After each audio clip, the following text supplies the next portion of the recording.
ದೇಶದ 77ನೇ ಗಣರಾಜ್ಯೋತ್ಸವದ ಸಂಭ್ರಮ ಮುಗಿದು ಹೋಯಿತು. ಈ ಬಾರಿ ನವದೆಹಲಿಯ ಕರ್ತವ್ಯ ಪಥದಲ್ಲಿ ನಡೆದ ಭವ್ಯ ಗಣರಾಜ್ಯೋತ್ಸವ ಪಥಸಂಚಲನದಲ್ಲಿ ಕರ್ನಾಟಕದ ಸ್ತಬ್ಧ ಚಿತ್ರಕ್ಕೆ ಅವಕಾಶ ಸಿಗದಿರುವುದು ಸದ್ಯ ತೀವ್ರ ಚರ್ಚೆಗೆ ಕಾರಣವಾಗಿದೆ. ರಾಜ್ಯದ ಪರವಾಗಿ ಸಿದ್ಧಪಡಿಸಿದ್ದ ಮಿಲೆಟ್ಸ್ ಟು ಮೈಕ್ರೋಚಿಪ್ ಎಂಬ ವಿಷಯಾಧಾರಿತ ಟ್ಯಾಬ್ಲೋ ಕೊನೆಯ ಕ್ಷಣದಲ್ಲಿ ಪೆರೇಡ್ನಿಂದ ಹೊರಬಿದ್ದಿದ್ದು ಇದನ್ನ ರಾಜ್ಯಕ್ಕೆ ಮಾಡಿರುವ ಅನ್ಯಾಯವೆಂದು ಹಲವರು ಆಕ್ರೋಶವನ್ನ ವ್ಯಕ್ತಪಡಿಸುತ್ತಿದ್ದಾರೆ. ಈ ಬಾರಿ ಕರ್ನಾಟಕವು ತನ್ನ ಕೃಷಿ ಪರಂಪರೆ ಹಾಗೂ ತಂತ್ರಜ್ಞಾನ ಕ್ಷೇತ್ರದಲ್ಲಿನ ಸಾಧನೆಯನ್ನ ಒಟ್ಟುಗೂಡಿಸಿ ರಾಷ್ಟ್ರದ ಮುಂದೆ ಪ್ರದರ್ಶಿಸುವ ಉದ್ದೇಶದಿಂದ ಸ್ತಬ್ಧ ಚಿತ್ರವನ್ನ ರೂಪಿಸಿತ್ತು. ಮಿಲೆಟ್ಸ್ ಟು ಮೈಕ್ರೋಚಿಪ್ ಎಂಬ ಪರಿಕಲ್ಪನೆಯು ಆತ್ಮನಿರ್ಭರ ಭಾರತದ ದೃಷ್ಟಿಕೋನಕ್ಕೆ ಕರ್ನಾಟಕ ನೀಡುತ್ತಿರುವ ಸಮಗ್ರ ಕೊಡುಗೆಯನ್ನು ಪ್ರತಿಬಿಂಬಿಸುವುದಾಗಿತ್ತು.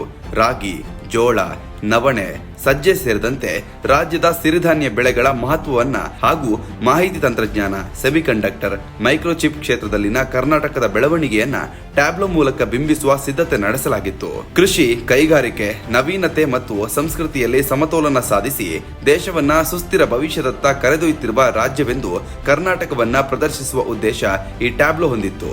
ಆದ್ರೆ ಕೊನೆ ಕ್ಷಣದಲ್ಲಿ ಈ ಸ್ತಬ್ಧ ಚಿತ್ರವನ್ನ ಗಣರಾಜ್ಯೋತ್ಸವ ಪೆರೇಡ್ಗೆ ಆಯ್ಕೆ ಮಾಡದಿರುವುದು ರಾಜ್ಯದ ಜನರಲ್ಲಿ ನಿರಾಸೆಯನ್ನು ಮೂಡಿಸಿದೆ.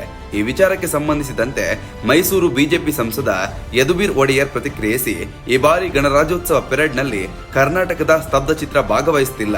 ಸಂಬಂಧಿಸಿದಂತೆ ಸರಿಯಾದ ಪತ್ರ ವ್ಯವಹಾರ ನಡೆಯದ ಕಾರಣ ಗೊಂದಲ ಉಂಟಾಗಿದೆ ಎಂದು ಹೇಳಿದ್ದಾರೆ. ಅವರ ಈ ಹೇಳಿಕೆ ಮತ್ತಷ್ಟು ವಿವಾದಕ್ಕೆ ಕಾರಣವಾಗಿದ್ದು ಆಡಳಿತ ಪಕ್ಷದ ಮೇಲೆಯೇ ಆರೋಪಗಳ ಸುರಿಮಳೆ ಸುರಿದಿದೆ. ಇತ್ತ ಕಾಂಗ್ರೆಸ್ ಶಾಸಕ ಪ್ರದೀಪ್ ಈಶ್ವರ್ ತೀವ್ರ ಆಕ್ರೋಶ ವ್ಯಕ್ತಪಡಿಸಿದ್ದು, ಕರ್ನಾಟಕದ ಮತದಾರರು ಸೂಕ್ಷ್ಮವಾಗಿ ಯೋಚಿಸಬೇಕು. ರಾಜ್ಯದ ಪರ ಧ್ವನಿ ಎತ್ತಲು ನಾಲಾಯಕ್ ಸಂಸದರನ್ನ ಜನ ಗಮನಿಸಬೇಕು. 30 ಟ್ಯಾಬ್ಲೋಗಳಿಗೆ ಅವಕಾಶ ನೀಡಲಾಗಿದೆ.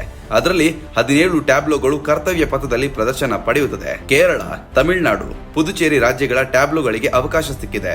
ಚುನಾವಣೆ ಇರುವ ರಾಜ್ಯಗಳಿಗೆ ಮಾತ್ರ ಅವಕಾಶ ಕೊಟ್ಟು ಕರ್ನಾಟಕವನ್ನ ಕಡೆಗಣಿಸಲಾಗಿದೆ. ಇದುವೇ ರಾಜ್ಯಕ್ಕೆ ನೀಡುವ ಗೌರವವೇ ಎಂದು ಪ್ರಶ್ನೆ ಮಾಡಲಾಗಿದೆ. ನಮ್ಮ ಮಿಲೆಟ್ಸ್ ಟು ಮೈಕ್ರೋಚಿಪ್ ಟ್ಯಾಬ್ಲೋ ರಾಜ್ಯದ ಹೆಮ್ಮೆ, ಅದಕ್ಕೆ ಅಪಮಾನ ಮಾಡಲಾಗ್ತಿದೆ. ಬಿಜೆಪಿ ನಾಯಕರು ಮತ್ತು ಸಂಸದರು ಈ ಬಗ್ಗೆ ಮಾತನಾಡಲಿ. ತೇಜಸ್ವಿ ಸೂರ್ಯ ಸೇರಿದಂತೆ ರಾಜ್ಯದ ಎಲ್ಲಾ ಬಿಜೆಪಿ ಸಂಸದರು ಈ ಅನ್ಯಾಯದ ವಿರುದ್ಧ ಧ್ವನಿ ಎತ್ತಲಿ ಎಂದು ಕಿಡಿಕಾರಿದ್ರು. ಗಣರಾಜ್ಯೋತ್ಸವದಂತಹ ರಾಷ್ಟ್ರ ಮಟ್ಟದ ಕಾರ್ಯಕ್ರಮದಲ್ಲಿ ರಾಜ್ಯದ ಸಾಧನೆಗಳನ್ನು ಪ್ರದರ್ಶಿಸುವ ಅವಕಾಶ ಅತ್ಯಂತ ಮಹತ್ವದ್ದಾಗಿದೆ.